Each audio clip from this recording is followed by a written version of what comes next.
नमस्कार, मी दीपाली. बालविश्व मराठी बेबी वर्ल्डमध्ये सर्वांचं मनापासून स्वागत.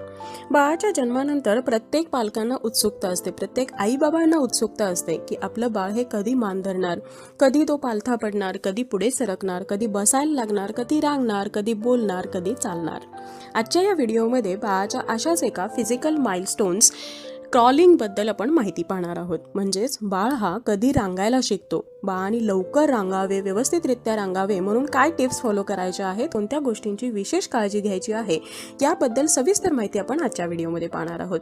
त्यामुळे व्हिडिओ शेवटपर्यंत पाहत राहा. आवडला तर लाईक करा, बेबीओला सबस्क्राईब करा. तुमचे काही क्वेश्चन्स असतील, सजेशन्स असतील तर तेही कमेंट करा आणि हा व्हिडिओ जास्तीत जास्त पालकांसोबत शेअर करा, जेणेकरून त्यांनाही त्याची मदत होईल.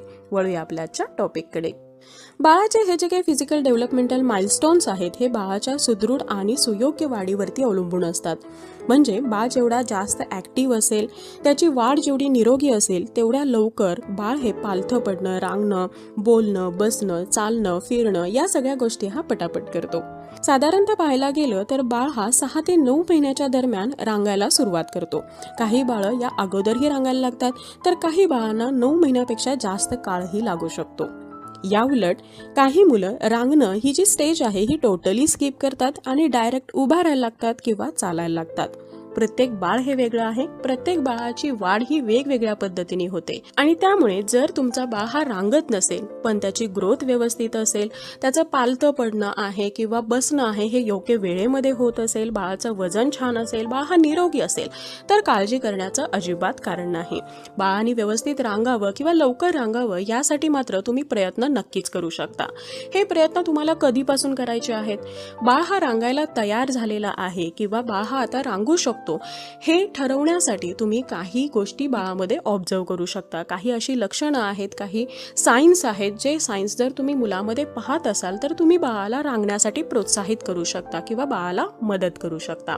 सगळ्यात पहिलं साईन म्हणजे बाळाला जेव्हा तुम्ही पोटावरती झोपवता तर त्यावेळी बाळ हा त्याची मान व्यवस्थितरित्या वर उचलून हातावरती भार देऊन त्याची छातीवरती उचलू शकत असेल आणि इकडे तिकडे पाहू शकत असेल, तर त्यावेळी तुम्ही मुलांना रांगण्यासाठी थोडासा सपोर्ट करू शकता.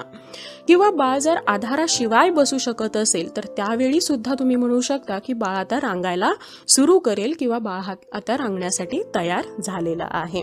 आणि अशा वेळी जर तुम्ही योग्य पद्धतीने बाळाला सपोर्ट करत असाल, बाळासोबत काही खेळ खेळत असाल, काही टिप्स फॉलो करत असाल, तर बाळ हा लवकर रांगायला सुरू करतो.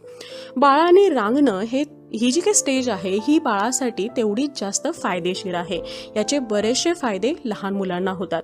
सगळ्यात पहिली गोष्ट म्हणजे बाळ जेव्हा रांगत असतो तर त्यावेळी त्याच्या शरीराचं जे काही वजन आहे हे त्याच्या हातावरती आणि पायावरती किंवा गुडघ्यांवरती येतं. त्यामुळे हातामध्ये किंवा हातांच्या स्नायूमध्ये एक छान अशी बळकटी येते, स्ट्रॉंगनेस येतो. शिवाय बाळाच्या गुडघ्यांचे जे स्नायू आहेत, गुडघ्यांची जी हाडं आहेत, ही सुद्धा मजबूत बनायला मदत होते. मुलं जेव्हा चालायला लागतात तर त्यावेळी मुलांनी जर रांगणं व्यवस्थित केलं असेल तर त्यांना त्यांच्या बॉडीचा जो बॅलन्स आहे हा व्यवस्थितरित्या करता येतो. त्याचबरोबर चालत असताना त्यांना एक प्रकारचा कॉन्फिडन्स येतो. त्यांच्या बॉडीचं जे वेट आहे हे ते व्यवस्थितरित्या पेलवू शकतात. त्यामुळे चालत असताना धडपडणं किंवा वेळोवेळी पडणं यासारख्या गोष्टी थोड्याशा कमी होतात. त्याचबरोबर जी मुलं रांगतात ती मुलं स्वतःहून लवकर चालण्यासाठी तयार होतात किंवा लवकर चालायला लागतात. त्यामुळे बाळाने रांगणं हे सुद्धा तेवढंच महत्त्वाचं आहे. बाळाने लवकर रांगावे म्हणून पालकांनी बाळाला कसे प्रोत्साहित करायला हवे? नॉर्मली क्रॉलिंग करण्यासाठी खूप जास्त प्रयत्न करण्याची गरज पडत नाही, कारण मुलं जेव्हा बसायला लागतात किंवा हलकंसं त्यांचं बॉडी वेट पेलायला लागतं तर त्यावेळी आपोआप ते क्रॉलिंग करायला लागतात किंवा आपोआप ते रांगायला शिकतात. पण जर त्यांना थोडासा सपोर्ट मिळाला किंवा थोडीशी तुमची मदत मिळाली तर ते खूप लवकर रांगण्यासाठी तयार होतात. बाळाने लवकर रांगावं यासाठी बाळाला तुम्हाला जास्तीत जास्त त्याच्या पोटावरती झोपवायचं आहे. ज्यावेळी मुलं जास्त वेळ पोटावरती झोपतात तर त्यावेळी ते हाताने आपली बॉडी वर उचलण्याचा प्रयत्न करतात, हातावरती भार देऊन ते पुढे सरकण्याचा प्रयत्न करतात आणि यातूनच ते रांगायला शिकतात. यामुळे त्यांच्या हाताचे स्नायूही मजबूत होतात, त्याचबरोबर त्यांना रांगण्यासाठी एक प्रोत्साहन मिळतं. अशा वेळी बाळाला दिवसातून कमीत कमी तुम्हाला 2 वेळा पूर्णतः त्याच्या शरीराचं मालिश करायचं आहे. विशेषतः पायांचं आणि हातांची जी काही मालिश आहे ही तुम्हाला एखाद्या चांगल्या तेलाने करायची आहे, ज्यामुळे बाळाला आणखी प्रोत्साहन मिळेल आणि बाळाच्या स्नायूमध्ये बळकटी यायला मदत होईल. बाळाच्या आसपास त्याच्या आवडीची खेळणी थोड्या अंतरावरती ठेवायची आहेत, म्हणजे ते घेण्यासाठी बाळ हा पुढे सरकण्याचा प्रयत्न करेल, तिथपर्यंत पोहोचण्याचा प्रयत्न करेल आणि असं करत असताना बाळ हा रांगण्यासाठी सुद्धा प्रोत्साहित होईल. यासोबतच तुम्हाला बाळाच्या पुढे थोड्या अंतरावरती उभे राहून बाळाला प्रेमाने तुमच्याकडे बोलवायचं आहे, पुढे येण्याचा इशारा करायचा आहे, म्हणजे बाळ हा तुमच्याकडे येण्यासाठी सुद्धा प्रयत्न करेल. याशिवाय बाळाला जेव्हा त्याच्या पोटावरती झोपवलेलं असतं तर त्यावेळी बाळाच्या पोटाखाली हात घालून हलकंसं वर उचला किंवा बाळाचे जे गुडघे आहेत हे थोडेसे वाकवून बाळाला वरती उचलण्याचा प्रयत्न करा. यामुळे बाळ हा थोडासा आणखी जोर लावून त्याची जी काही बॉडी आहे हे वरती उचलेल आणि पुढे सरकण्यासाठी प्रोत्साहित होईल. आता एकदा का बाळ हा पुढे सरकायला लागला किंवा रांगायला लागला तर अशा वेळी तुमची जबाबदारी थोडीशी जास्त वाढते, कारण तुम्हाला तुमची पूर्ण नजर ही बाळावरती ठेवणं आवश्यक असतं.